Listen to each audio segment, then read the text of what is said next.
देखिए, आज का हमारा टॉपिक है रोटेशनल मोशन।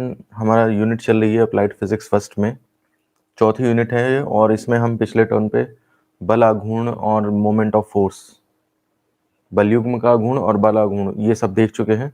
और उसमें हम ये देख चुके हैं कि रोटेशनल मोशन का कारण क्या होता है। रोटेशनल मोशन का कारण मतलब रोटेशनल मोशन किस तरह से स्टार्ट होता है। तो उसके लिए हमने सीखा कि टॉर्क होना चाहिए, और फिर बाद में देखा कि वास्तव में कपल होना चाहिए, यानी कि बलयुग्म होना चाहिए, जिसकी वजह से कोई बॉडी रोटेट कर सकती है। तो ये एक प्राइमरी कंडीशन होती है किसी बॉडी के रोटेशन में आने की, कि वो रेस्ट में है और रोटेशन में आ जाए, तो उसके लिए आपको बल या बल आघूर्ण की ज़रूरत पड़ती है। आज हम इससे रिलेटेड एक दूसरी क्वांटिटी देखेंगे रोटेशनल मोशन से, जो कि बहुत ही ज़्यादा इम्पॉर्टेंट है फिजिक्स में। रोटेशनल मोशन के लिए बिल्कुल एकदम समझ लीजिए, ये जब वो कारण था उस दिन। और आज हम उसकी एक और प्रॉपर्टी पढ़ेंगे कि रोटेशन में क्या चीज़ जो है रोटेशन ज़्यादा करवा सकती है, कम करवा सकती है, रोटेशन पे फ़र्क डालने वाली क्वांटिटी, तो वो होती है जड़त्व आघूर्ण। और जड़त्व आघूर्ण के बाद हम इसका भौतिक महत्व देखेंगे, moment of inertia and it's physical significance. ध्यान दीजिए, ये क्वेश्चन जो है वो फिजिकल सिग्निफिकेंस का 5 नंबर में अलग से आता है, और पूरा थ्योरेटिकल क्वेश्चन होता है ये जड़त्व आघूर्ण का भौतिक महत्व। जड़त्व आघूर्ण में तो एक आध फॉर्मूला मिल भी जाएगा आपको, लेकिन जो उसका भौतिक महत्व होता है उसमें कोई फॉर्मूला नहीं होता, केवल आपको कहानी समझानी होती है। तो वो चीज़ तो खैर बाद में आएगी, पहले हम सिंपल आर्टिकल देख रहे हैं, मोमेंट ऑफ इनर्शिया। तो जड़त्व आघूर्ण, ठीक है ना, मोमेंट ऑफ इनर्शिया, इसके बारे में अगर हम बात करें तो ये बेसिकली जो डिफाइंड होता है, सिंपल तरीके से अगर डिफाइन करें, तो हम एक पार्टिकल है अगर सपोज हमारे पास, ठीक है ना, एक कण है, पॉइंट मास है हमारे पास, बिंदु द्रव्यमान है, मतलब कहने का ये है, और ये उसकी एक्सिस है जिसके अबाउट ये रोटेट कर रहा है। तो मान लिया सपोज करिए कोई ये पार्टिकल है, और ये इस एक्सिस से इसकी परपेंडिकुलर डिस्टेंस सपोज r है, और ये इस एक्सिस के अबाउट इस तरह से ये रोटेशन में है।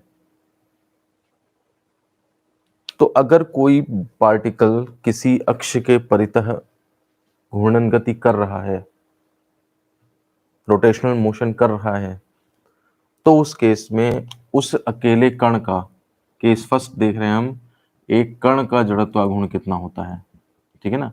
पूरी बॉडी की बात अभी छोड़ दीजिए, एक कण का जड़त्वाघूर्ण निकालें, तो एक कण का किसी अक्ष के परितः जड़त्वाघूर्ण ये होता है उसके मास और उसकी घूर्णन अक्ष से लंबवत दूरी के स्क्वायर के गुणनफल के बराबर होता है।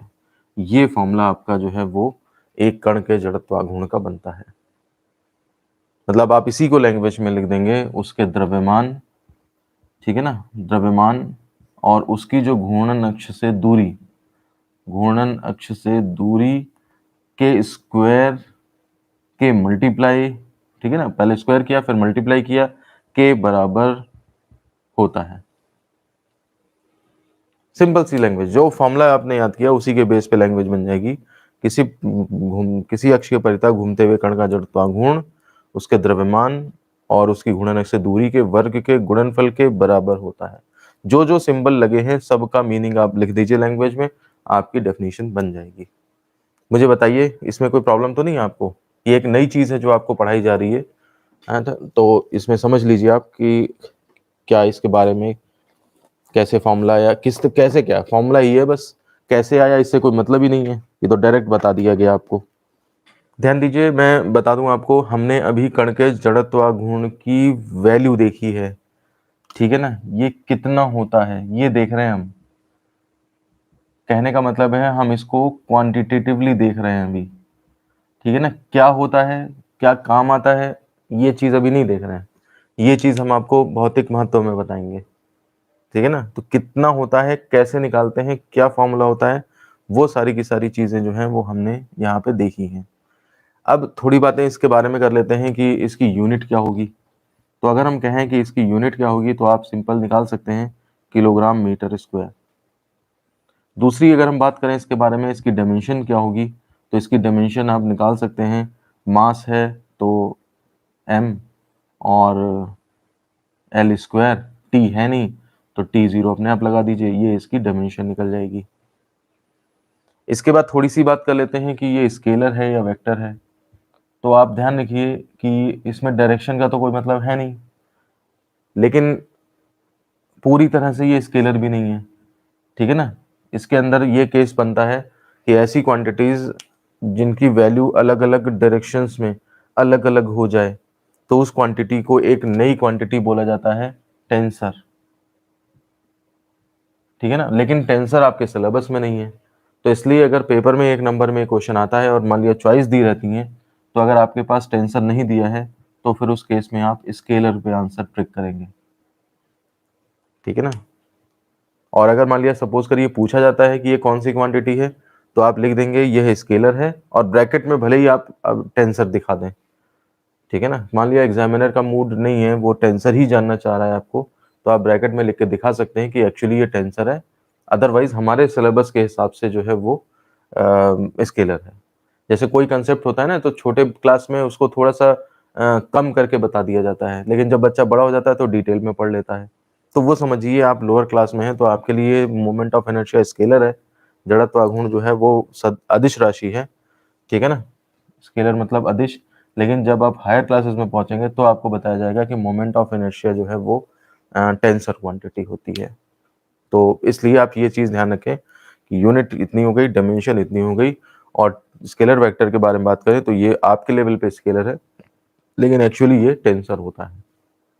हम केवल अभी तक इतना पढ़ पाए हैं कि एक पार्टिकल अगर मेरे पास है तो उसका जड़त्वाघूर्ण निकालने के लिए उसके जो भी द्रव्यमान है यानी कि उसका मास है, उसको घूर्णन अक्ष से दूरी के वर्ग के गुणनफल गुणा कर दें, तो हमें उस अकेली बॉडी का, अकेले पार्टिकल का जो है वो मोमेंट ऑफ इनर्शिया मिल जाएगा। देखिए अब हम आते हैं केस सेकंड पे। अगर हमें एक बॉडी दी है, एक पिंड दिया है ना, और उसमें कई सारे पार्टिकल हैं, और तब उसका जड़त्वाघूर्ण निकालना है। वो अपने किसी अक्ष के परितः घूम रहा है और आपको उसका जड़त्वाघूर्ण निकालना है। तो ऐसे केसेस में क्या करेंगे, जब आपको एक पूरी की पूरी बॉडी दे दें और ये एक्सिस दे दें, और ये बॉडी जो है इस एक्सिस के अबाउट इस तरह से रोटेट कर रही है, तो रोटेशन के टाइम आप देखिए डिफरेंट डिफरेंट पार्टिकल्स जो हैं वो अलग अलग डिस्टेंस पे होंगे, और वो सब रोटेट कर रहे होंगे, यानी कि सर्कुलर मोशन कर रहे होंगे। जैसे मैं नज़र मारूं यहाँ पे, तो एक पार्टिकल सपोज ये है m1 और इसकी डिस्टेंस सपोज r1 है। ऐसे अगर मैं दूसरा पार्टिकल ले लूं m2, तो उसकी डिस्टेंस सपोज r2 है। ऐसी एक मैं इधर पार्टिकल ले लूं m3, तो उसकी डिस्टेंस r3 है। तो कहने का मतलब ये है कि इसके अंदर जो है वो काफ़ी सारे पार्टिकल हो जाएंगे। मतलब अगर आप नंबर ऑफ मोल्स में बात कर लें, तो अगर आपने 1 मोल सब्सटेंस ले लिया, तो इसका मतलब एवोगैड्रो नंबर यानी कि 6 × 10⁻23 इस रेंज में जा करके पार्टिकल्स जो हैं वो पूरे बॉडी में हो जाएंगे आपके। तो ऐसे केसेस में क्या करें, हमें तो एक पार्टिकल का मालूम है, हमने मालूम क्या किया है, एक पार्टिकल है तो I = mr² हो जाता है। अब इस सिचुएशन में आपको पूरी बॉडी का अगर मोमेंट ऑफ इनर्शिया चाहिए, तो पूरी बॉडी का, पूरे पिंड का जो जड़त्वाघूर्ण होता है, वो अलग अलग जो पार्टिकल्स हैं, अलग अलग जो उसके कण हैं, उनके जो मोमेंट ऑफ इनर्शिया हैं, मोमेंट ऑफ इनर्शिया को शॉर्ट में हम mi से रिप्रेजेंट करते हैं। तो उनके उनके जो mi हैं अलग अलग, उनके सबके सम के बराबर आता है, ठीक है ना। ये चीज आप ध्यान रखेंगे कि एक पार्टिकल है तो mr² हो गया, लेकिन अगर पूरी बॉडी है और जिसमें कई सारे पार्टिकल हैं और तब उसका मोमेंट ऑफ इनर्शिया चाहिए, तो आप अलग अलग हर एक कण का mi निकाल लो और उसका टोटल कर दो, आपको पूरी बॉडी का mi मिल जाएगा। तो इसको हम इस तरह से लिख सकते हैं, I = अब पूरी बॉडी का तो m1r1² पहले पार्टिकल का हो गया, दूसरे पार्टिकल का m2r2² हो गया, तीसरे पार्टिकल का m3r3² हो गया, और इस तरह से सो ऑन जितने पार्टिकल्स हैं आपके चलते चले जाएंगे। अगर हमारे पास n पार्टिकल्स हैं, स्मॉल n पार्टिकल्स हैं, तो ये समेशन आपका mn/rn² हो जाएगा। यानी कि इसको शॉर्ट में आप कह सकते हैं summation I = 1 to n mi/ri²। आई हमने जनरल पार्टिकल ले लिया, ith पार्टिकल, तो mi/ri² में समेशन लगाने का मतलब है आप पहले I = 1 डालिए इसमें, तो m1r1² आएगा, प्लस कर दीजिए, फिर उसके बाद I = 2 डाल दीजिए, तो m2r2², 3 डाल दीजिए m3r3², इस तरह से करते करते पूरी बॉडी का मोमेंट ऑफ इनर्शिया सारे पार्टिकल्स का टोटल हो जाएगा। तो ये अकेला एक्सप्रेशन इस सारे को रिप्रेजेंट करता है। कभी कभी क्या करते हैं, अब हमें मालूम है जितने पार्टिकल हैं सबके लिए है, तो ये समेशन में आई और ये सब लगाने की ज़्यादा ज़रूरत नहीं समझी जाती है, तो हम इसे सिंपली समेशन mr² से भी लिख देते हैं। तो इसका मतलब ये हुआ जाकर के कि पूरी बॉडी का moment of inertia is equal to summation mr² का मतलब कोई एक जनरल पार्टिकल लेकर के उसका आप r² निकाल लीजिए और फिर सारे पार्टिकल्स का इस तरह से टोटल करते चले जाइए। अब देखिए लिखने में तो ये बड़े आराम से लिख दिया आपने, लेकिन इसे कैलकुलेट करना बहुत मुश्किल है, ठीक है ना। अगर आपके पास कोई टेढ़ा मेढ़ा बॉडी दे दें जैसे यहाँ पे दी है, तो वास्तव में फिर आपके पास यही एक तरीका रहेगा कि आप अलग अलग पार्टिकल का निकाल करके टोटल करो, जो कि काम कोई नहीं कर सकता। हर पार्टिकल को अंदर खोद खोद के उसकी डिस्टेंस कहाँ से निकाल लोगे आप ऊपर पार्टिकल है अगर कोई, उसकी डिस्टेंस भले ही नाप लो जो सरफेस पे होंगे, अंदर गहराइयों में जो पार्टिकल छुपे हैं कितने कितने डिस्टेंस ले लोगे। तो इसलिए जो ऐसी बॉडीज होती हैं जो टेढ़ी मेढ़ी, इनका मोमेंट ऑफ इनर्शिया हम इस डायरेक्ट मेथड से नहीं निकाल पाते, हम इनको फिर प्रैक्टिकल करके दूसरे तरीकों से निकालते हैं, ठीक है ना। जो रेगुलर बॉडी होती है, रेगुलर बॉडी का मतलब हो गया जैसे गोला हो गया, खोखला गोला हो गया, सिलेंडर हो गया, ठीक है ना, आपके पास डिस्क हो गई, रिंग हो गई, डिस्क में मास अंदर भी होता है, रिंग में केवल किनारे होता है। तो ऐसी चीजों का अगर आपको मोमेंट ऑफ इनर्शिया चाहिए तो ये आपका समेशन जो है वो इंटीग्रल में कन्वर्ट करा दिया जाता है। हालांकि इस तरह के डेरिवेशंस हमारे पास नहीं है, लेकिन हायर क्लासेस में पहले थे हमारे पास, लेकिन अब नहीं है। आज से 5-6 साल पहले ये पॉलिटेक्निक में थे, लेकिन उसके बाद सिलेबस बदला और ये सब हटा दिए गए हैं। तो आप ये देखिए कि ये जो समेशन है, आप रेगुलर बॉडी जो है, जिन जो मतलब सब सिमेट्रिकल होती हैं, उनको आप इंटीग्रल से सॉल्व करके उनके फॉर्मूले अलग निकाल सकते हो। लेकिन इर्रेगुलर बॉडी अगर है तो उसको फिर इस तरीके से करना बहुत मुश्किल हो जाता है और उसको फिर दूसरे इनडायरेक्ट मेथड से निकाला जाता है। तो इस तरह से ये पिंड का हमारा जड़त्व गुण खत्म होता है। अब इसकी यूनिट वगैरह क्या है वो तो हम पहले ही देख चुके हैं। तो same unit, same dimensions, same उसका जो है स्केलर वेक्टर का ट्रीटमेंट सेम तरीके से होगा। कुछ चीज़ें और डिस्कस कर लेते हैं। देखिए जैसे गोला है अगर आपके पास, ठीक है ना, हम आगे पढ़ेंगे इस चीज़ को। ठोस गोला है, तो ठोस गोले के लिए जब आप उसके सारे पार्टिकल्स का समेशन करोगे मोमेंट ऑफ इनर्शिया का, तो ये मिला करके 2/5 mr² आता है। समझ रहे हैं? मतलब ऐसी क्वांटिटीज की फॉर्म में आ जाता है, इसका टोटल मास m और इसकी जो रेडियस है उसका r², और इस तरह से 2/5 mr² निकलता है। तो ये कहाँ से निकलेगा? ये इसी समेशन को सॉल्व किया गया है, इस समेशन को इंटीग्रल में कन्वर्ट किया गया है, ठीक है ना, और इंटीग्रल में कन्वर्ट करके फिर उसको सॉल्व करके तब 2/5 mr² आता है। तो रेगुलर बॉडीज के समेशन को तो आप कागज पेन पे कैलकुलेट कर लेंगे, आपको एक्चुअल गोला हाथ में पकड़ने की भी जरूरत नहीं है, आप इनसे निकाल लेंगे। लेकिन जो दूसरी बॉडीज हैं जिनके बारे में कुछ ज़्यादा डायमेंशंस का आता पता नहीं है, इधर लंबाई कुछ और है, उधर लंबाई कुछ और है, उधर डायमेंशंस कुछ और है, इनका फिर दूसरे तरीकों से निकाला जाता है। बाकी रह गई बात जो मैंने टेंसर डिस्कस किया था, तो टेंसर के बारे में लिख लीजिए, इसे हिंदी में प्रदिश बोलते हैं। एक होती है अदिश जिसमें दिशा नहीं होती है, और एक होती है सदिश। हिंदी मीडियम में बच्चे जो पढ़ रहे हैं, ये अदिश है, सदिश है, स्केलर, वेक्टर, और टेंसर का मतलब होता है प्रदिश। प्रदिश वो राशियां होती हैं जिनका मान अलग अलग दिशाओं में अलग अलग होता है, ठीक है ना। तो ये राशियां जो हैं वो आपकी प्रदिश कहलाती हैं, टेंसर कहलाती हैं। तो आपके लेवल पे अगर दिया है ऑप्शन में टेंसर, तो टेंसर पे टिक करिए, अदरवाइज नहीं तो फिर स्केलर बता दीजिए। तो ये आपका पिंड का जड़त्व गुण निकलता है, और पार्टिकल का हमने पढ़ लिया था, पार्टिकल को ही समेशन करके बॉडी का जड़त्व गुण मिल जाता है। तो ये जो हमने अभी तक देखा है मोमेंट ऑफ इनर्शिया के बारे में, ये हमने मोमेंट ऑफ इनर्शिया का क्वांटिटेटिव ट्रीटमेंट देखा है, मतलब क्वांटिटी कैसे निकलती है, कैसे हम उसकी वैल्यू निकालते हैं, ये चीज देखी हमने। और अब हम देखेंगे इसका महाभौतिक महत्व, ठीक है ना। देखिए भौतिक महत्व पे चलने से पहले एक टॉपिक और कर लेते हैं, मोमेंट ऑफ इनर्शिया की निर्भरता, ये किन किन बातों पर निर्भर करता है। मान लिया सपोज करिए हमारे पास एक बॉडी है और वो बॉडी का मास m है, और सपोज रेडियस रेडियस तो कुछ नहीं कह सकते खैर यहाँ पे, क्योंकि बॉडी जो है वो कोई रेगुलर शेप तो है नहीं, इरेगुलर शेप की है। तो ये बॉडी है और ये इस जड़त्व गुण, ये इसके परिता एक्सिस है, ये एक्सिस के परिता जो है ये रोटेट कर रही है। तो इसका जो mi है वो किन किन बातों पर निर्भर करता है? तो mi जो निर्भरता है उसकी, वो मेनली जो है वो 3 बातों पे करती है। अगर आप ध्यान देखें तो इसका फॉर्मूला जो है वो I is equal to summation M R square है, ठीक है ना, इसका मोमेंट ऑफ इनर्शिया। तो दो चीजें तो आपको साफ साफ दिख जाती हैं यहाँ पे, ठीक है ना, एक m और एक r स्क्वायर। तो ये तो इस फॉर्मूले में क्लियर है कि एक तो मास होना चाहिए, ठीक है ना, मास ऑफ बॉडी। वस्तु का द्रव्यमान क्या है, जाहिर सी बात है ज्यादा द्रव्यमान होगा, इसका मतलब ज्यादा नंबर ऑफ पार्टिकल्स होंगे, और ज्यादा नंबर ऑफ पार्टिकल्स होंगे तो ज्यादा मोमेंट ऑफ इनर्शिया होगा उसका, ठीक है ना।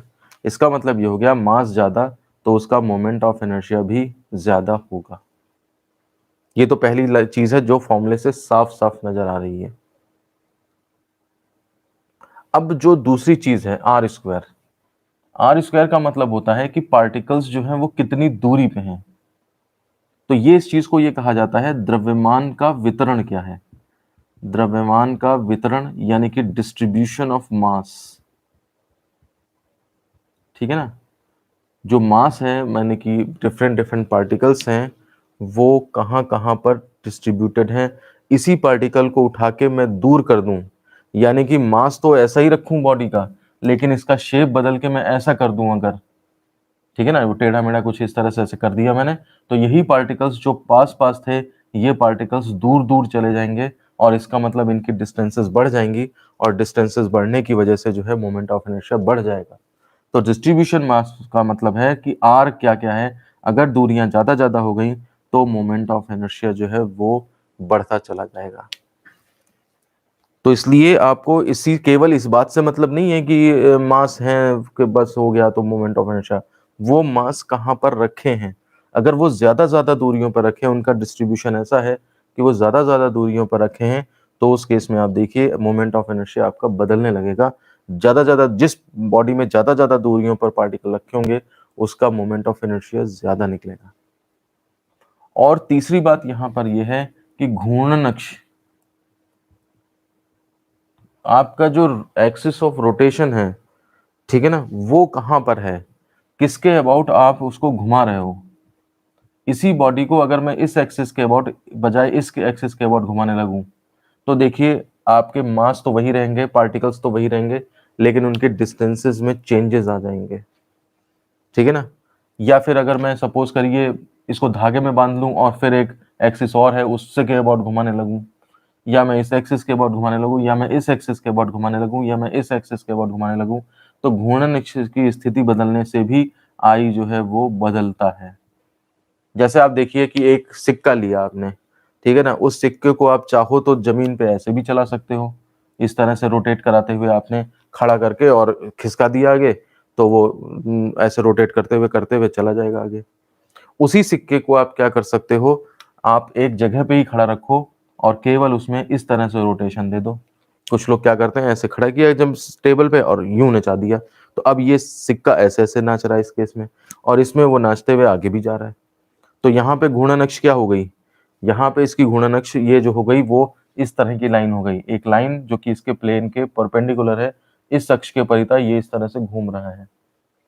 और इस केस में घूर्णन अक्ष क्या हो जाएगी, इस केस में घूर्णन अक्ष जो है वो उसका व्यास हो जाएगा, उसका डायमीटर हो जाएगा, इसके इसके प्लेन में ही है वो, और उसके अबाउट बॉडी रोटेट कर रही है। तो केवल घूर्णन अक्ष आपने बदली और यहाँ पर देखेंगे मोमेंट ऑफ इनर्शिया में फर्क आ जाता है। सिक्के का मोमेंट ऑफ इनर्शिया इस अक्ष के परितः जो उसके प्लेन के परपेंडिकुलर है हाफ एम आर स्क्वायर निकलेगा, और इसके बाद जब निकालेंगे तो 1/4 एम आर स्क्वायर निकलेगा। ये कहाँ से आते हैं फॉर्मूले, ये तो हम हमारे सिलेबस में नहीं है, लेकिन कितने होते हैं, कैसे निकल, इसके बेस पे वो कैसे निकलता है, ये सब सिलेबस में है, वो हम आगे आने वाले क्लासेस में देखेंगे। अभी केवल आप इतना देखिए कि मोमेंट ऑफ इनर्शिया किस पे निर्भर करता है, तो वो मास पे, डिस्ट्रीब्यूशन ऑफ मास कहाँ है यानी कि दूरियां कितनी कितनी है, और घूर्णन अक्ष कहाँ है, क्योंकि मैंने बताया ना घूर्णन अक्ष अलग अलग डायरेक्शन में अलग अलग होता है, टेंसर है ना ये, तो इसीलिए घूर्णन अक्ष अगर बदल रहा है, इस लाइन के अबाउट निकालोगे तो कुछ और, उस लाइन के अबाउट निकालोगे कुछ और, तो दिशाएं बदलने पर, अक्ष बदलने पर इसकी वैल्यू बदल रही है, इसीलिए इसको टेंसर कहा गया था। देखिए अब नेक्स्ट टॉपिक पे आते हैं, मोमेंट ऑफ इनर्शिया यानी कि जड़त्व आघूर्ण का भौतिक महत्व। बहुत बहुत ज़्यादा इंपॉर्टेंट टॉपिक है, समझने के लिहाज से भी बहुत ज़्यादा ज़रूरी है। इससे ऐसे इंटरेस्टिंग फैक्ट्स निकलेंगे जो कि आप, जिसकी आपने कल्पना भी नहीं करी होगी कि ऐसा भी हो सकता है। और दूसरी बात यह है कि पेपर में इंपॉर्टेंट क्वेश्चन आता है ये, और जब भी आएगा तो आपको मतलब लैंग्वेज ही भरनी होती है ज़्यादातर इसमें। तो कुछ बच्चे क्या करते हैं, लैंग्वेज भरने के चक्कर में वो ये नहीं समझ पाते क्या लिखना है, कितना लिखना है। तो हम क्या करेंगे, इस आर्टिकल को हेडिंग्स में डिवाइड कर देंगे और आप ध्यान रखिए उतनी हेडिंग्स में आप जैसे ही आपके पास टाइम रहे, हेडिंग उतनी ज़रूर पढ़नी है जितनी कि मैं बताऊँगा। और उसके अंदर अब आप 4-4 लाइन लिखते हैं या 2-2 लाइन लिखते हैं या 6-6 लाइन लिखते हैं, वो आपकी मर्ज़ी है, वो आपका जैसा सिचुएशन बनती है, आपके पास सफिशिएंट टाइम है तो आप उसे बढ़ा दीजिए। अदरवाइज़ अगर आप इसे ढंग से समझ लेंगे तो मैटर बहुत इकट्ठा हो जाएगा आपके पास। आप चाहें तो इसके ऊपर 2 ढाई 3 पेज भी लिख सकते हैं। तो जड़त्व आघूर्ण का भौतिक महत्व जानने से मतलब इसका मतलब ये होता क्या है? क्वालिटेटिव, ये अकेला ऐसा क्वेश्चन है पूरी बुक में जो अपनी क्वालिटेटिव डेफिनिशन के लिए फेमस है कि क्वालिटेटिवली ये होता क्या है, उसको समझाने की कोशिश करी जा रही है। अदरवाइज़ और चीज़ों में देखिए आप क्वालिटेटिव डेफिनिशन पे कोई वेटेज भी नहीं देता। यही बस एक ऐसी चीज़ है, आर्टिकल है जो अपना कितना होता है वो तो हमने देख लिया, लेकिन क्या होता है वो अब हम देखेंगे इसके बारे में। तो देखिए जब भी कभी ये आर्टिकल आपके पास पेपर में आए तो आप ये हेडिंग्स जरूर ध्यान रखिएगा। पहली हेडिंग ये है कि हम जड़त्व आघूर्ण, नाम देखिए कहाँ से आ रहा है, जड़त्व आघूर्ण। इसमें से आपने आघूर्ण तो खैर अभी पढ़ा इस चैप्टर में, लेकिन जड़त्व जो है वो क्लास 6-7 से बच्चे पढ़ते चले आ रहे हैं। तो हम पहले बताएंगे कि वो जड़त्व जो होता है वो एक्चुअली रेखीय गति में होता है। तो रेखीय गति में जड़त्व क्या होता है, सबसे पहली हेडिंग में हम ये समझाएंगे। मैं अभी इसको क्लियर करूंगा यहाँ पे एक एक पॉइंट, लेकिन अभी आप पहले देख लीजिए। एक बार जब आप रेखीय गति में जड़त्व समझा लेंगे, फिर आप इसको घूर्णन गति में जड़त्वाघूर्ण समझाएंगे कि घूर्णन गति में जड़त्वाघूर्ण वही प्लेस रखता है जो आपका रेखीय गति में जो है वो जड़त्व रखता था। ठीक है ना। एक बार जब आप ये समझा लेंगे तब आप इसकी निर्भरता समझा देंगे थोड़ा सा, कि यानी कि अंतर समझा देंगे कि जड़त्व वो किस पे निर्भर करता था और ये जो घूर्णन गति में जो जड़त्वाघूर्ण आपने पढ़ा है ये किस पे निर्भर करता है। अभी हमने इसकी निर्भरता देखी थी, 3 पॉइंट निकल के आए थे। जब एक बार आप इसको बता लेंगे तब आप चौथा जो है वो इसके ऊपर एक उदाहरण दे देंगे, इस डिफरेंस को समझाने के लिए एक उदाहरण देंगे। और 5वें नंबर पे आप जो ये एग्जाम्पल है इसका डेली लाइफ एग्जाम्पल दे देंगे। ठीक है ना। वो डेली लाइफ एग्जाम्पल क्या है, बहुत ही फेमस है, मैं इसे डिटेल में समझाऊंगा, लेकिन पहले आप ये ध्यान दे लीजिए कि जब भी आपके पास ये जो है क्वेश्चन पेपर में आएगा तो आप सबसे पहले ये समझाएंगे कि जड़त्व क्या होता है, फिर जड़त्व आघूर्ण क्या होता है, तब उसको आप समझा पाएंगे अच्छी तरीके से।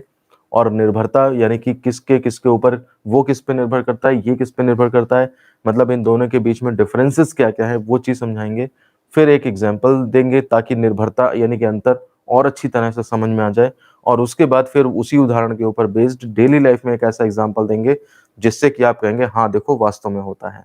ये जो फिजिक्स हम पढ़ रहे हैं यहाँ पे मैकेनिक्स, इसके एग्जाम्पल्स बहुत आसान होते हैं, वो डेली लाइफ में सीधे सीधे समझ में आ जाते हैं। वो चीजें हम छोटे बचपन से करते चले आते हैं और जैसे ही उसको समझ देखते हैं कि अच्छा ऐसे इस तरह होता है तो तुरंत वो कंसेप्ट दिमाग में बैठ जाता है। जबकि जो आपके इलेक्ट्रिसिटी है, मैग्नेटिज्म है, जो आप सेकंड सेमेस्टर में पढ़ेंगे, वैद्युत क्षेत्र और वैद्युत के बारे में, और इलेक्ट्रोस्टैटिक्स है, ये चीजें जो है दिखाई नहीं देती हैं। किसी तार में धारा बह रही है नहीं बह रही है आप ऐसे देख कर नहीं बता सकते। तो उन चीजों को समझाना मुश्किल होता है बजाय इनके। तो आप देखिए सबसे पहले हम बात करते हैं रेखीय गति में जड़त्व क्या होता है। तो छोटे क्लास से बच्चे को पढ़ाया जाता है कि अगर कोई बॉडी जो है वो जड़त्व के बारे में, कि अगर कोई बॉडी रेस्ट में है तो वो रेस्ट में ही रहने की कोशिश करती है जब तक कि उसके ऊपर कोई फोर्स ना लगाया जाए। ठीक है ना। ऐसे ही कोई बॉडी मोशन में है अगर, तो वो मोशन में ही रहने की कोशिश करती है जब तक कि उसके ऊपर फोर्स ना लगाया जाए। कोई बॉडी जिस डायरेक्शन में जा रही है वो उसी डायरेक्शन को मेंटेन करने की कोशिश करती है जब तक कि उसके ऊपर कोई फोर्स न लगाया जाए। ठीक है ना। कोई कार खड़ी है, जब तक आप इंजन से उसके ऊपर फोर्स नहीं लगाएंगे वो नहीं चलेगी, वो हमेशा खड़ी रहेगी। अगर कोई कार चल रही है और आप उसको रोकने के लिए ब्रेक नहीं लगाते हैं तो वो हमेशा चलती रहेगी। ये चीज दिखाई इसलिए नहीं देती है कि आप जानते हैं फ्रिक्शन होता है इसलिए वो धीरे धीरे करके रुक जाती है। तो अदरवाइज आप इससे देख लीजिए कि आपने इंजन चलाना बंद कर दिया और ब्रेक नहीं लगाए तो कार तब भी कुछ दूर चल के ही रुकती है। तो इसका मतलब उसमें मोशन में रहने की टेंडेंसी थी, वो धीरे धीरे धीमी होती होती रुक इसलिए गई क्योंकि उसमें फ्रिक्शन काम कर रहा था, घर्षण बल की वजह से वो ऐसा कर्म नहीं कर पाती है। अदरवाइज अगर घर्षण हटा लें तो एक बार अगर आप उसे मोशन में ले आए, एक बार इंजन स्टार्ट करके गाड़ी को चला दें और फिर उसका इंजन बंद कर दें, गाड़ी अपना चलती रहेगी। तीसरा है जिस डायरेक्शन में चल रहे हैं, कार को जिस डायरेक्शन में ले जा रहा है वो उतने में ही चलती रहेगी, जब आप स्टीयरिंग मोड़ोगे तभी जाकर के मुड़ना स्टार्ट होगी। तो ये जो चीज़ें होती हैं, ये 3 चीज़ें जो हमने देखी, ये सारी की सारी ये बताती हैं कि ये जो है वो खुद से कुछ नहीं करना चाहती। कोई भी बॉडी जो है खुद से कुछ नहीं करती है, उसको कुछ करवाने के लिए फ़ोर्स चाहिए होता है। तो इसका मतलब हर बॉडी के अंदर एक ऐसा नेचर है जो इसको जड़ बना देता है। जड़ मतलब जैसा जैसे हैं वैसे रहेंगे, कुछ नहीं करना अपने मन से। जैसे जड़ बुद्धि नहीं कहा जाता है, जो बिल्कुल समझ ना पाए या तो गुस्से में कह देते हैं जड़ बुद्धि है। जड़ बुद्धि का मतलब अपने से कोई दिमाग नहीं लगाएगा। इसको अगर तुमने बता दिया यहाँ जाना है तो यहाँ जाके बैठ जाएगा, इसको बोला ये कर लो तो वो कर लेगा। हमने उसके किसी को 10 रुपए दिए कि जाओ मार्केट से जाके वो अंडे ले आओ, तो वो गया दुकान पे, पता लगा वहां उसने पूछा अंडे नहीं है, तो चुपचाप वापस लौट आया। जबकि दिमाग लगाता तो वो ये दूसरी दुकान पे पूछ लेता, तीसरे पे पूछता, चौथे पे पूछता, पूरे बाजार में पूछता, ठीक है ना, उसके बाद लौट के आता। किसी पे ज्यादा दिमाग होता तो वो 4 जगह ये देखता कि कहाँ सस्ते मिल रहे हैं, ये भी दिमाग लगा लेता। लेकिन ऐसा कुछ नहीं, उसने बस देखा, पूछा, नहीं है, वो अब लौट आया, बस खत्म। तो इसलिए जड़ जड़ तो नाम वहीं से लिया गया है। इंग्लिश में इसे कहते हैं इनर्शिया। इनर्शिया का मतलब भी इनर्ट से बना हुआ है। इनर्ट गैसेस आपने पढ़ी होंगी केमिस्ट्री में, अक्रिय गैस। इनर्ट मतलब होता है अक्रिय होना, वही चीज जड़त्व है। तो ये खुद जड़त्व का मतलब ये नहीं रुका रहेगा, जड़त्व का मतलब है जैसा है वैसे ही रहेगा, ये मतलब है। चल रहा है तो चलता रहेगा, जिस डायरेक्शन में चल रहा है तो उस डायरेक्शन में चलता रहेगा, तो और रुका है तो रुका रहेगा। तो रेखीय गति में जड़त्व का काम ये होता है कि वो बॉडी में एक तरह से क्या करता है, जो है वही रहने की टेंडेंसी लाता है। और रेस्ट में है तो रेस्ट में, रेस्ट मोशन में मोशन में, तो और डायरेक्शन में है जिसमें, तो उसी डायरेक्शन में रहने की जो कोशिश होती है उसकी, उसी को हम इनर्शिया कहते हैं। अगर किसी बॉडी का इनर्शिया ज्यादा है तो आप समझ लीजिए इनर्शिया ज्यादा होने का मतलब है कि उसको फिर अगर रेस्ट में है तो रेस्ट से मोशन में लाने में बड़ी दिक्कत होगी। मतलब इसको जिसका इनर्शिया ज़्यादा है, आप इस चीज़ को समझ लीजिए, उसका रेस्ट में है तो मोशन में लाने में कठिनाई होगी। कठिनाई का मतलब क्या है, ज़्यादा फोर्स चाहिए। और अगर आपका वो बॉडी मूव कर रही है तो मोशन से अगर रेस्ट में लाना है आपको तो भी कठिनाई होगी आपको उसको। और अगर किसी बॉडी का इनर्शिया कम है तो इनर्शिया कम होने का मतलब है अगर वो रेस्ट में है तो उसके अंदर रेस्ट में रहने की टेंडेंसी कम है। तो रेस्ट में रहने की टेंडेंसी कम है, इसका मतलब मोशन में लाने में आसानी होगी, वो ज़्यादा विरोध नहीं कर पाएगा। और अगर इनर्शिया मतलब मोशन में है अगर वो, तो रेस्ट में लाने में भी आसानी होगी। इस बात को आप दिमाग में समझ लीजिए कि क्या-क्या इनर्शिया ज़्यादा होने पे क्या चीज़ होगी और इनर्शिया कम होने पे क्या चीज़ होगी। अब जरा हम रेखीय गति में जड़त्व तो हमने देख लिया, इसकी निर्भरता भी देख लेते हैं थोड़ी-सी। केवल इसकी, रेखीय गति में जो जड़त्व है, वो किस पे निर्भर करता है। तो जो जड़त्व है वो आपका द्रव्यमान पर निर्भर करता है, बस केवल द्रव्यमान पर निर्भर करता है। ओनली मास, केवल वो कैसा है, कहाँ है, कितना है। मतलब अब ये मार्कर है, ये जैसे आपके पास ये सामने मार्कर दिख रहा है, मैं इसे पिघला के एक छोटा सा गोला बना लूं तो इस मार्कर के चलने में और उस गोले के चलने में कोई फर्क नहीं होगा। रेखीय गति में कोई फर्क नहीं आएगा, ठीक है ना। तो जड़त्व केवल द्रव्यमान पर निर्भर करता है। इसका मतलब अगर इनर्शिया ज्यादा है, इसका मतलब मास भी ज्यादा होगा। इनर्शिया कम है तो उसका मास कम होगा। जैसे मान लिया, सपोज करिए मास ज्यादा है, जैसे ट्रक है, और यहाँ पे मास कम, यानी कि साइकिल ले लो आप। अब आप समझ सकते हो आराम से, ट्रक का इनर्शिया ज्यादा होगा, साइकिल का इनर्शिया कम होगा। ट्रक अगर रेस्ट में है तो मोशन में लाने में कठिनाई होगी, इनर्शिया ज्यादा है, इसका मतलब रेस्ट में रहने की भी टेंडेंसी ज्यादा होगी। अगर आपको मोशन में लाना है, 10-12 आदमी, 10-12-15 आदमी लगेंगे तब जाके ट्रक चला पाएंगे, धक्का दे पाएंगे। और अगर मोशन में है तो रेस्ट में लाने में, मोशन में अगर आ गया एक बार ट्रक, फिर तो रेस्ट में लाने के लिए आदमी क्या, मतलब बहुत भारी चीज से टकराए तभी जाके रुकेगा। और साइकिल क्या है, उसका मास कम है तो इनर्शिया भी कम है, तो इस केस में रेस्ट में है, मोशन में भी आसानी से आ जाएगी। यानी कि साइकिल को अकेला आदमी भी चला सकता है, वो धक्का देके अपना खराब हो जाए, चलाते चले जाओ। और मोशन में है तो रेस्ट में भी आसानी से आ जाएगी। अगर कोई आदमी साइकिल से आ रहा है और आप उसके सामने खड़े होकर फोर्स लगाओ तो भले ही थोड़ा चोट लग जाए आपको, वो एक अलग बात है, अदरवाइज आप उसे रोक सकते हैं आराम से। या कोई जैसे देखा होगा आपने, साइकिल चलाता हुआ चला जा रहा है, कोई पीछे से पैर मतलब उसको पकड़ लेता है साइकिल को, तो आदमी साइकिल नहीं चला पाता आगे, बाइक को रोक रोक लेते हैं। तो इसलिए मास इनर्शिया पे डिपेंड करता है, वो इनर्शिया मास पे डिपेंड करता है। मास ज़्यादा है तो इनर्शिया ज़्यादा होगा, यानी कि उसके अंदर जड़ रहने की टेंडेंसी ज़्यादा होगी, जो है वो करते रहने की टेंडेंसी ज़्यादा होगी। और इसका मतलब है कि हर कोई भी परिवर्तन करना चाहोगे तो कठिनाई होगी उसके अंदर। अगर मान लिया सपोज जड़ तो कम है, तो इसका मतलब मास कम है, इसका मतलब ये हो गया कि कोई भी चेंजेस अगर आपको लाने हैं उसके अंदर, तो वो आसानी से आ जाएंगे। ठीक है ना, ये चीज़ जो है वो जड़त्व के बारे में पहला पॉइंट हमने जो है वो बिल्कुल डिटेल में डिस्कस कर दिया है। अब बात करते हैं सेकेंड पॉइंट की, घूर्णन गति में जड़त्वाघूर्ण क्या काम कर रहा है। तो हम इसमें यही बताएंगे कि जो काम रेखीय गति में जड़त्व करता था, यानी कि इनर्शिया करता था, वही उसी जैसा काम घूर्णन गति में, जो हम इस चैप्टर में पढ़ रहे हैं, वो काम कौन करता है, जड़त्व आघूर्ण करता है। यानी कि मोमेंट ऑफ इनर्शिया, या शॉर्ट में से आई से शो करते हैं, जो काम इसका वहां है वही काम इसका यहाँ है। तो इसका मतलब ये, इसका काम क्या था, इसका काम ये था कि अगर आई ज्यादा है, मतलब मोमेंट ऑफ इनर्शिया अगर किसी बॉडी का ज्यादा है, एम आई ज्यादा है, तो इसका मतलब अगर वो रेस्ट में है तो रेस्ट में रहने की टेंडेंसी भी ज्यादा होगी। और अगर मान लिया सपोज करिए मोशन, मतलब कौन सा मोशन, रोटेशनल मोशन में है, तो उसके अंदर रोटेशनल मोशन में रहने की टेंडेंसी भी ज्यादा होगी। अगर आपको रेस्ट से मोशन में लाना है तो ज्यादा टॉर्क चाहिए होगा। ठीक है ना, वहां फोर्स चाहिए होता था, यहाँ पे ज्यादा टॉर्क। जब तक की, मतलब डेफिनेशन ऐसे बना सकते हैं ना, कोई बॉडी जो है वो रेस्ट में है तो तब तक रेस्ट में रहेगी जब तक कि उसके ऊपर कोई एक्सटर्नल टॉर्क न लगाए, फोर्स की बजाय यहाँ पे, बल की बजाय यहाँ पे बलाघूर्ण। और अगर कोई बॉडी घूर्णन गति कर रही है तो वो तब तक करती रहेगी जब तक कि उसके ऊपर एक एक्सटर्नल मतलब बाह्य बलाघूर्ण न लगाया जाए। तो वहां पे था कि चलती रहे रेस्ट में, तो तब तक रेस्ट में रहेगी जब तक कि फोर्स न लगाए।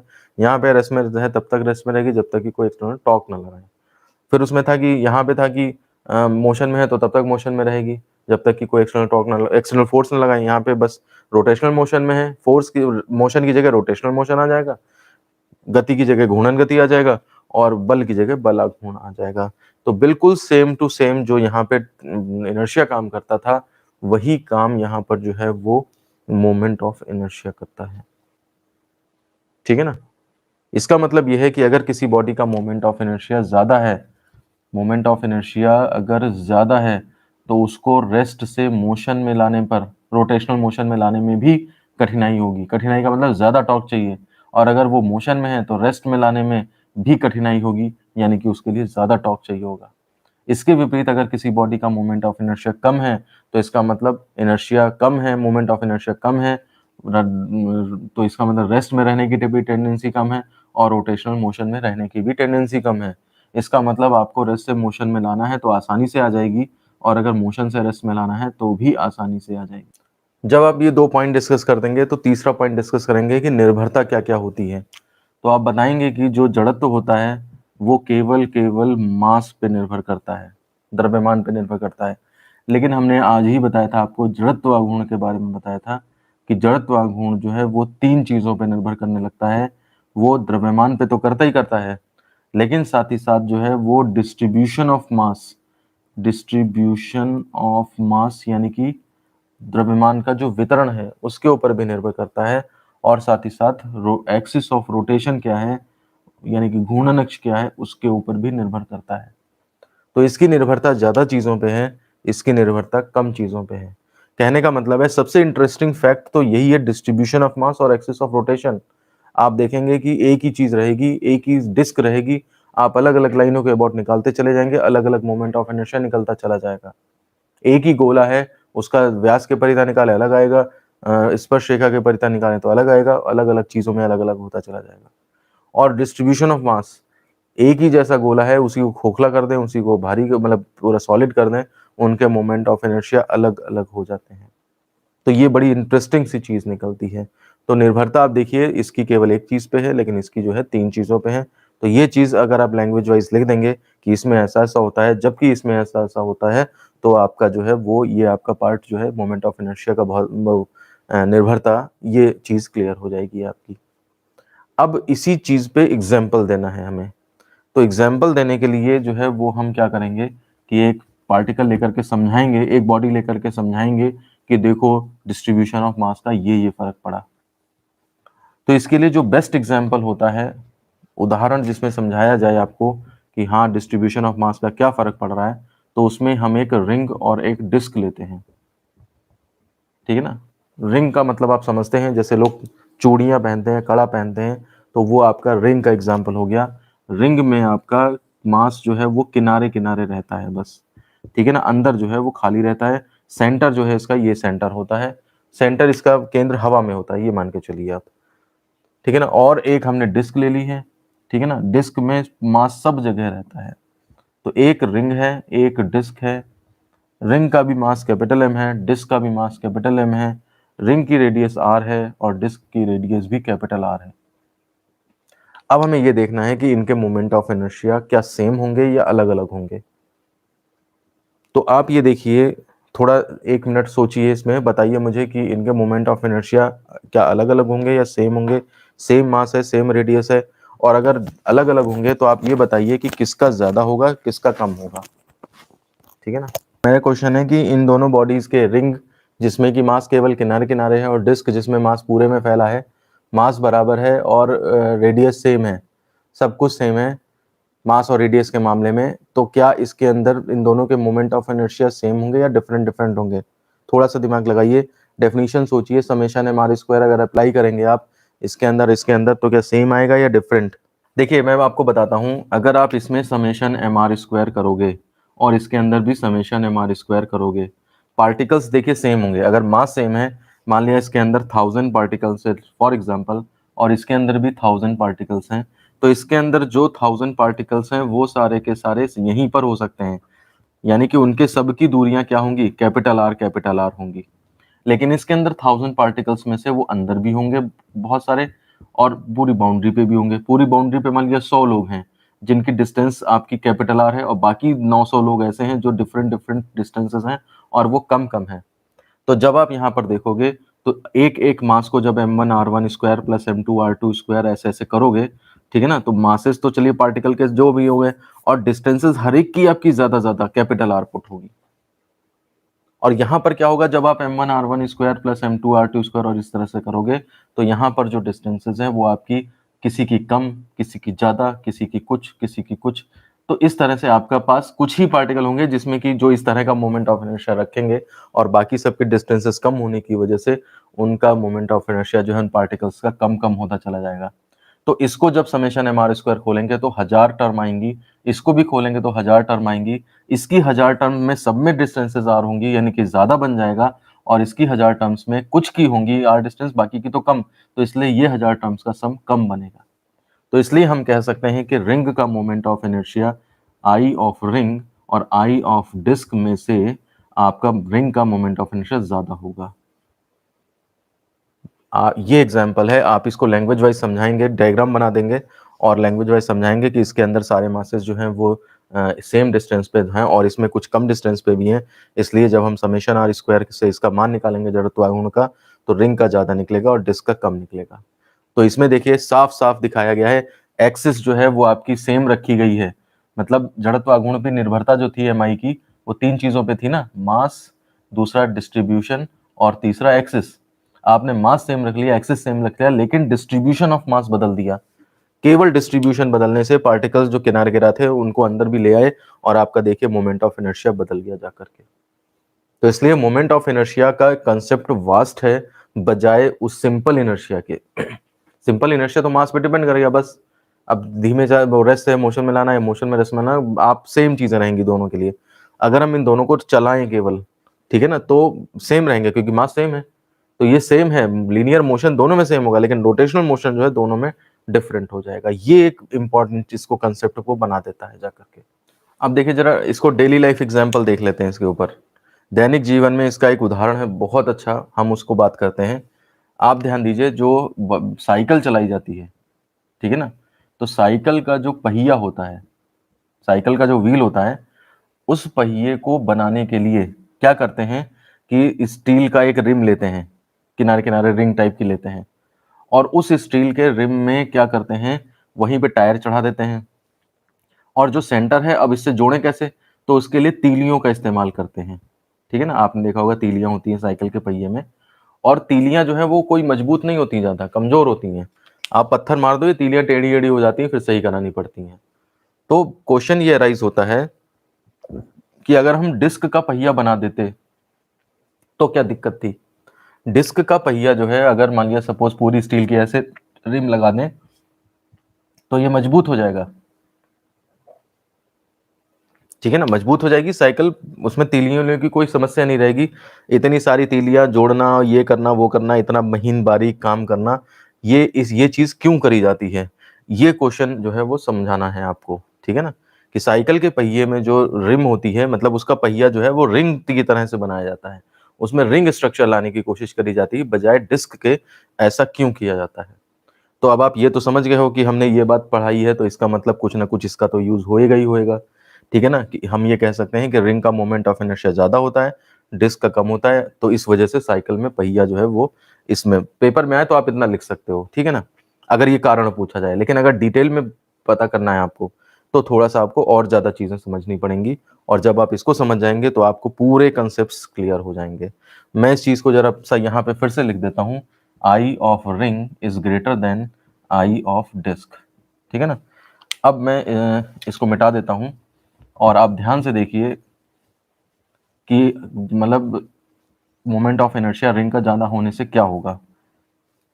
देखिए, अगर आपने रिंग का पहिया बनाया, ठीक है ना, ये पहिया रिंग का बना दिया, तो रिंग का पहिया का मोमेंट ऑफ इनर्शिया ज्यादा है। इसका मतलब ये हुआ कि इनर्श अगर वो रेस्ट में है तो उसको मोशन में लाने में भी ज्यादा मेहनत करनी पड़ेगी, ज्यादा मेहनत करनी पड़ेगी। और अगर उसका मोशन में है, तो अगर उसे रेस्ट में लाना है तो भी ज्यादा मेहनत करनी पड़ेगी। जबकि अगर हम डिस्क का पहिया बनाते, अगर हम इस पहिए को डिस्क का बनाते, तो उसका मोमेंट ऑफ इनर्शिया कम होता, और उस केस में अगर वो रेस्ट में होता तो मोशन में आसानी से आ जाता, और अगर वो मोशन में होता तो भी वो रेस्ट में आसानी से आ जाता। अब आप देखिए, यहाँ पे ऐसा देर लग रहा है कि रिंग बनाने से तो चलाना भी मुश्किल और रोकना भी मुश्किल हो जाएगा, ज्यादा मेहनत लग रही है, ज्यादा टॉर्क चाहिए उसे घुमाने के लिए, या ज्यादा टॉर्क चाहिए रिवर्स में उसको रोकने के लिए।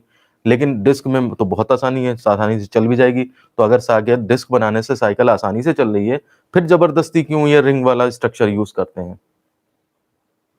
जब साइकिल में डिस्क लगाने से उसका पहिया मजबूत भी हो रहा है और वो आसानी से भी चल रही है, और रिंग में उसको ज्यादा मेहनत से चलाना पड़ रहा है उसको, तो एक तो हम जबरदस्ती उसमें महीन महीन सा स्ट्रक्चर बना रहे हैं, उससे वो कमजोर भी बन रही है, और उसके बाद जब हम उसको चलाने की कोशिश कर रहे हैं तो ज्यादा मेहनत भी लग रही है।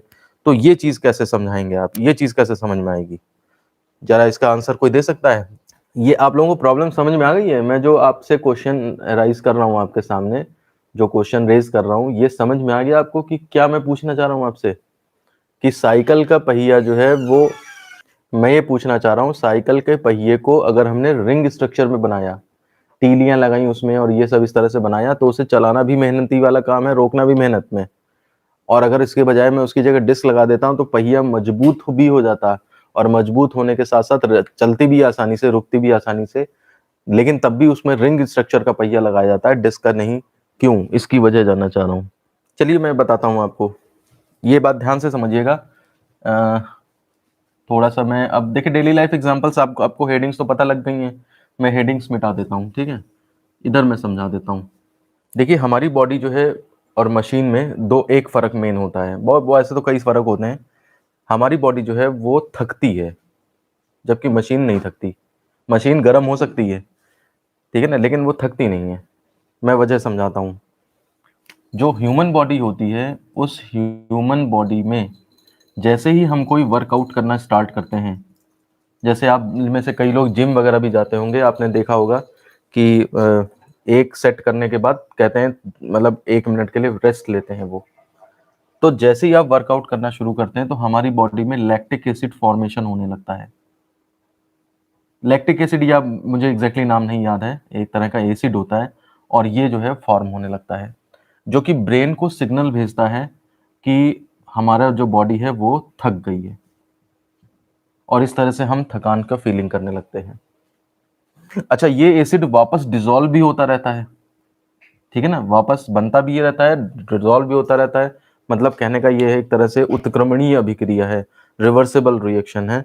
और लेकिन बात वही है कि इसका बनने का जो रेट है और जो इसका डिसॉल्व होने का रेट है, इनमें फर्क होता है। बनता जल्दी जल्दी है और डिसॉल्व देर देर में होता है। तो इसलिए अगर हम मान लिया सपोज करिए 5 मिनट हमने काम करा, तो उसके बाद अगर हम 2 मिनट रेस्ट ले लें, तो 2 मिनट रेस्ट लेने से क्या होता है, वो एसिड को डिसॉल्व होने का टाइम मिल जाता है और यानी कि हमें थकान उतनी ज़्यादा नहीं लगती है, थकान का जो सेंस है वो चला जाता है। तो ये हमारी बॉडी की प्रॉब्लम है कि हम लगातार वर्क नहीं कर सकते हैं, थोड़ी देर बाद हमें रेस्ट चाहिए होती है। तो करा क्या जाता है, साइकिल के पहिए को रिंग सिस्टम में बनाने से, मतलब उसको कॉम्प्लिकेटेड तीलियां वगैरह लगा के और पूरा करके, है ना, डिस्क नहीं बना रहे हैं, कॉम्प्लिकेटेड बना के हम उसका मोमेंट ऑफ इनर्शिया ज़्यादा करने से क्या करते हैं कि वो रेस्ट से मोशन में आने में दिक्कत होगी।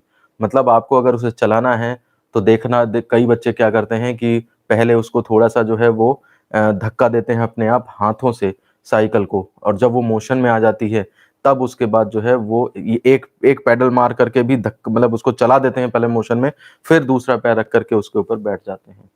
अगर आप पहले बैठ जाएं साइकिल पे फिर चलाने की कोशिश करें, ज्यादा दिक्कत होती है। तो यहाँ पे तो हम प्रॉब्लम झेल लेते हैं, लेकिन यहाँ पे जो है मोशन में आ जाए तो रेस्ट में जो है वो आने में प्रॉब्लम होती है। यहाँ पर हम इसका फायदा उठाते हैं। एक बार साइकिल चलाने के बाद अगर आप ये आधा मिनट के लिए पैडल मारना बंद भी कर दें, तो आप देखेंगे साइकिल को उसको रुकने में भी दिक्कत होती है। यानी कि इसका मतलब ये है कि आप पैडल मारने के बंद करते ही वो साइकिल ऐसा नहीं रुक जाएगी, वो साइकिल तब भी जो है वो थोड़ी दूर तक चलती रहेगी। इस दौरान क्या होगा, आपकी बॉडी को रेस्ट मिल जाएगा, आपके अंदर जो एसिड फॉर्मेशन हुआ है, लैक्टिक एसिड फॉर्मेशन, वो रिवर्स हो जाएगा, मतलब वो, और आपकी बॉडी जो है वो थकेगी नहीं, मतलब जो थकान का अनुभव होना चाहिए था वो नहीं होगा। जैसे ही साइकिल रुकने लगे, डगमगाने लगे, आप फिर पेडल मार दीजिए थोड़े और फिर वो आगे की तरफ चलने लगेगी। तो कहने का मतलब है रिंग स्ट्रक्चर बनाने से हमने उसका मोमेंट ऑफ इनर्शिया ज़्यादा किया ताकि हम उसको एक बार चला दें, तो उसके बाद अगर हम थोड़ी देर के लिए पैडल चलाना बंद भी कर दें, तो भी हमारा काम चलता रहे। अगर हम डिस्क के पहिए बनाते, तो चलने में तो आसानी हो जाती, लेकिन जैसे ही हम पैडल चलाना बंद करते, वो कुछ ही देर चल के रुक जाती, कुछ ही दूर चल के रुक जाती और हमें पैडल इसका मतलब कंटिन्यूअस मारने पड़ते। आप देखना कभी आपको साइकिल रेस देखने का मौका मिले टीवी पे, तो साइकिल रेस में क्या होता है, जो भी साइकिल यूज होती हैं उन सब में डिस्क लगी होती हैं पहियों की, में तीली वाले पहिए नहीं होते हैं, उनमें डिस्क होती है।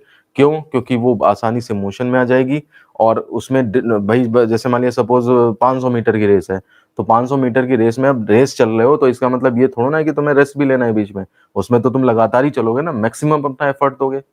अब 100 मीटर की दौड़ हो रही है, उसमें भी हम कहें कि हम 10-10 मीटर पे रेस्ट लेते हुए चलेंगे, तो वो रेस फिर काहे की रही। तो इसलिए जो भी रेसिंग साइकिल्स होती हैं, उनमें सब में डिस्क लगी होती है क्योंकि वो आसानी से मोशन में आ जाती हैं। तो इसलिए जो है वो स्टार्टिंग में स्टार्टअप लेने में ही उसमें आसानी हो जाती है। लेकिन जो आपका जो है यहाँ पे पैरों से चलाने वाली, जिसमें लॉन्ग टर्म तक जाना है, आपको मान लिया 5 किलोमीटर जाना है, तो 5 किलोमीटर ऐसी साइकिल को लेके चलेंगे, तो आपको रास्ते में ही वो साइकिल साइड में रख के थोड़ी देर बैठना पड़ेगा कहीं पे, फिर उसके बाद चलना पड़ेगा, फिर बैठना पड़ेगा। जबकि इसमें क्या है, आप थोड़ा-थोड़ा मैनेज करते रह सकते हो, ठीक है ना? कभी-कभी सड़क पे कोई ढलान आ गई, आपने पैडल चलाने बिल्कुल बंद कर दिए, उतनी देर में रेस्ट मिल गई, तो आप लॉन्ग टर्म में भी इसको चला सकते हो और कोई दिक्कत नहीं आएगी।